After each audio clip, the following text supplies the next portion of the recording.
Dear God, it's me again. I know you said you'll answer me, but when?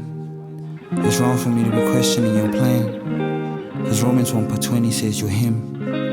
But lately I've been struggling with faith, and lately I've had so much on my plate. And maybe I move faster than your pace, and that is why I'm always on your case. Dear God, in the stress, I'm famous but my whole life is a mess. I feel like I should give up on this quest, but James 1:2 says it's a test. I'm struggling to love myself again. I struggle to forgive myself for things. I fumbled and I lost a lot of friends, so you are all I got as it stands.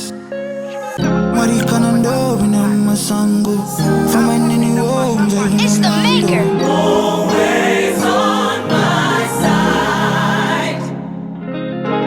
Even though I know that I don't deserve you.